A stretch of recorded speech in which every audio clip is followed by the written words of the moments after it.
Le rassemblement a mobilisé quelques 6000 manifestants, dont des Hongrois expatriés, qui ont bravé le froid et l'humidité devant le Parlement. C'était à l'appel de l'ensemble des partis d'opposition et des syndicats, ainsi que des ONG. Le nombre de manifestants est nettement en deçà des attentes des organisateurs qui avaient espéré mobiliser plusieurs dizaines de milliers de personnes pour relancer leur mouvement après la trêve des fêtes. Il est très important que tant que nous n'aurons pas rétabli l'indépendance des tribunaux et que nous n'aurons pas réussi à rejoindre le parquet européen pour empêcher le vol de l'argent européen, et tant que nous n'aurons pas mis fin à la sale propagande gouvernementale, nous ne pourrons parler d'élections libres. Notre revendication la plus importante est de retirer l'amendement de la loi sur le travail. Mais pour ça, nous avons besoin au minimum d'une consultation. Les différentes parties doivent s'asseoir à la table de consultation et discuter de ce qu'elles ont oublié lorsque la loi a été présentée. Une discussion est nécessaire à ce sujet et les parties que nous n'aimons pas doivent être modifiées. La grogne a été provoquée par l'adoption mi-décembre d'une loi étendant à 400 le nombre d'heures supplémentaires qu'un employeur pourra demander à ses salariés d'effectuer chaque année, soit l'équivalent de 2 mois de travail payables 3 années plus tard. L'opposition réclame en outre la suppression d'une récente réforme de la justice menaçant de réduire l'indépendance des magistrats et davantage de liberté pour les médias publics dans ce pays régulièrement critiqué pour ses atteintes à l'état de droit.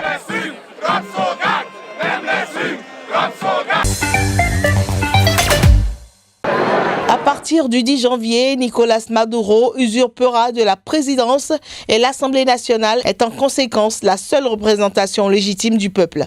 C'est là la substance de la déclaration du nouveau président de l'Assemblée. Nous proposons de réaffirmer l'illégitimité de Nicolás Maduro Moros de ne pas avoir été élu le 20 mai et donc à partir du 10 janvier, il usurpera la présidence de la République. Par conséquent, cette Assemblée nationale, en tant que seul pouvoir légitime élu par les Vénézuéliens, assume la représentation populaire. À partir du 10 janvier, nous devrons faire face à une rupture de l'ordre constitutionnel et la présidence ne sera pas vacante, mais sera usurpée. Le président de l'Assemblée nationale s'est également engagé à mettre en place les conditions nécessaires à un gouvernement de transition et à convoquer des élections libres. Ce vote intervient au lendemain d'une décision dans le même sens des pays du groupe de Lima, à l'exception du Mexique. Il n'a toutefois qu'une portée symbolique car depuis début 2016, la Cour suprême, réputée proche de l'exécutif, a déclaré nulles toutes les décisions adoptées par le Parlement. Nicolás Maduro a été réélu le 20 mai pour un nouveau mandat de 6 ans à l'issue d'une élection contestée. Les principaux partis d'opposition avaient boycotté le scrutin, marqué par une forte abstention. Lors d'une conférence de presse ce dimanche, le ministre soudanais du Travail a annoncé qu'un rassemblement pro-régime se tiendra mercredi prochain au Green Yard de Khartoum, un grand terrain ouvert dans la capitale. Ce rassemblement sera la première manifestation en faveur du régime depuis les manifestations antigouvernementales du mois dernier. Il exprimera le choix du peuple soudanais et répondra à la crise actuelle.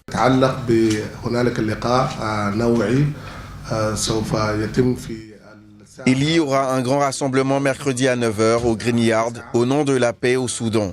Il y aura aussi des discussions sur le comité et sur ce qui a été fait au cours des derniers jours au niveau national et dans différents États du Soudan.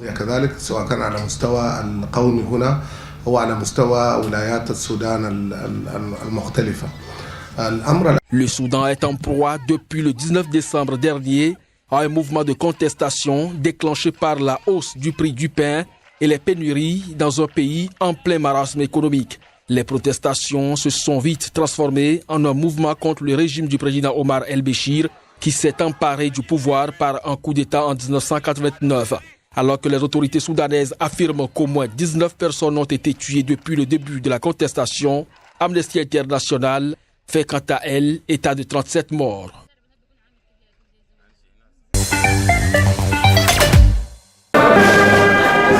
Un nouveau roi sera élu et prêtera serment d'ici à la fin du mois en Malaisie.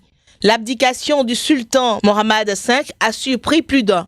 Âgé de 49 ans, il est le premier roi de Malaisie à abdiquer depuis que ce pays à majorité musulmane a regagné son indépendance de la Grande-Bretagne en 1957. Alors que la Malaisie est toujours sous le choc de la démission de son roi, des familles se sont réunies lundi au palais pour ouvrir la procédure de sa succession. Mohammed V avait été élu en décembre 2016. Il va reprendre son rôle de dirigeant cérémonial de l'État islamique conservateur du Kelantan. Le nouveau roi sera élu le 24 janvier et installé sur le trône une semaine plus tard, d'après le gardien du sceau de la Fédération. En effet, la Fédération de Malaisie est une monarchie constitutionnelle et élective aux modalités uniques au monde. Le roi est élu par un conseil royal. Il change tous les 5 ans, toujours désigné par rotation parmi les familles royales qui dirigent 9 des 13 États du pays.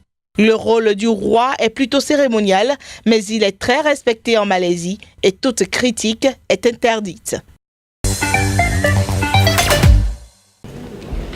Négociateurs américains et chinois ont entamé lundi à Pékin des discussions pour tenter de mettre fin à la guerre commerciale entre les deux premières économies du monde. En effet, Donald Trump et Xi Jinping avaient convenu de se donner un délai de 3 mois jusqu'à début mars pour essayer de mettre fin par la négociation à leur affrontement à coups de droits de douane. Les deux parties restaient très discrètes sur le déroulement des discussions, dont le lieu n'avait pas été révélé. Pékin a simplement précisé vendredi qu'elles auraient lieu lundi et mardi. La Chine et les États-Unis ont convenu de donner suite au consensus atteint par les deux dirigeants pour mener des négociations et des pourparlers positifs et constructifs en vue de résoudre notre différend commercial. Quant à savoir si la raison pour laquelle la Chine a amené les pourparlers était sa situation économique, dès le début, nous avons estimé que les frictions commerciales entre la Chine et les États-Unis n'étaient pas bénéfiques pour les deux parties, ni pour l'économie mondiale. La Chine est sincère dans sa volonté de régler le différend commercial sur la base du respect mutuel, des avantages mutuels, sur un pied d'égalité. Quant à savoir si l'économie chinoise est bonne ou non, comme je viens de le dire, la Chine a une résilience adéquate et un grand potentiel de développement. Nous avons pleinement confiance dans la solidarité à long terme des fondamentaux de l'économie chinoise. Plusieurs gestes de conciliation ont été effectués depuis le sommet de Buenos Aires, la Chine annonçant par exemple la suspension au 1er janvier pour 3 mois des surtaxes douanières imposées aux voitures et pièces automobiles importées des États-Unis. La guerre commerciale des derniers mois a ébranlé la confiance en Chine et secoué les places boursières. L'ambassadeur Andrei Karlov a été tué le 19 décembre 2016 par un policier turc en congé ce jour-là lors du vernissage d'une exposition dans le centre-ville de la capitale turque. Le meurtrier, Mevlut Mert Atlantas, avait affirmé avoir agi pour venger Alep, la grande ville du nord de la Syrie, alors en passe d'être entièrement reprise par le régime syrien avec l'appui de Moscou. Il a été abattu au cours d'une fusillade avec des policiers sur le lieu de l'assassinat. Mais la Turquie a très vite désigné comme responsable le réseau de Fethullah Gülen, qualifié de groupe terroriste par les autorités turques qui lui imputent le putsch manqué contre le président Recep Tayyip Erdogan en juillet 2016. 12 des 28 suspects jugés jeudi sont poursuivis pour appartenance à une organisation terroriste et les autres sont accusés notamment de tentative de renversement de l'ordre constitutionnel et meurtre ou tentative de meurtre avec un objectif terroriste selon l'acte d'accusation. 13 d'entre eux sont actuellement en détention préventive. Selon l'acte d'accusation, ce meurtre était un acte visant à créer un environnement de chaos et à briser les relations bilatérales entre Ankara et Moscou en provoquant un conflit ouvert entre eux. Le procureur d'Ankara réclame la peine de mort à perpétuité pour l'ensemble des personnes accusées. L'assassinat avait eu lieu en plein réchauffement des relations entre Ankara et Moscou, entamé après une grave crise provoquée par la destruction d'un bombardier russe par l'aviation turque en novembre 2015 au-dessus de la frontière syro-turque. Depuis, la Turquie et la Russie ont nettement renforcé leur coopération, notamment en Syrie, où ces deux pays soutiennent pourtant des camps opposés.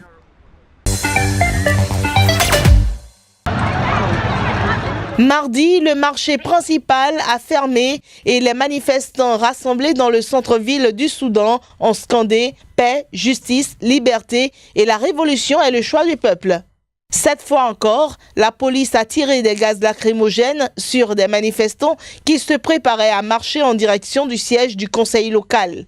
Certains protestataires ont toutefois réussi à pénétrer dans l'enceinte du bâtiment et l'un d'eux a lu le texte d'une pétition réclamant le départ du président Omar el-Béchir. En plein marasme économique, le Soudan est en proie depuis le 19 décembre à un mouvement de contestation provoqué par la hausse du prix du pain et les pénuries. 19 personnes au moins, dont 2 membres des forces de sécurité, ont été tuées durant les manifestations, selon les autorités. Pendant ce temps, Amnesty International a fait état de la mort de 37 manifestants et l'ONU a appelé à une enquête indépendante. Ces manifestations pour dénoncer la cherté de la vie se sont transformées en un mouvement contre le régime d'Omar el-Béchir au pouvoir depuis 1989. Plus de 800 manifestants ont déjà été arrêtés depuis le début du mouvement de contestation. La justice malgache a validé ce mardi la victoire de l'ex-chef de l'État Andry Rajoelina à l'élection présidentielle du mois dernier, en rejetant sans surprise toutes les accusations de fraude de son rival Marc Ravalomanana. Et c'est avec ses proches et des partisans que le nouveau président malgache a fêté sa victoire. Je ne peux pas ne pas remercier mon adversaire Marc Ravalomanana qui m'a félicité au palais de la Haute Cour constitutionnelle. Nous montrons une nouvelle image de notre pays à partir de maintenant au monde entier, selon nos valeurs, pour que Madagascar soit un modèle en Afrique. La Haute Cour constitutionnelle a étudié chaque procès-verbal de toute l'île et ils ont pu étudier chaque détail du processus électoral et la victoire a été claire. L'élection présidentielle du mois dernier s'est déroulée sans incident majeur, mais elle a été le théâtre d'une lutte féroce entre les anciens présidents Marc Ravalomanana et Andry Rajoelina, qui dominent la vie politique de la Grande Île depuis plus de 10 ans.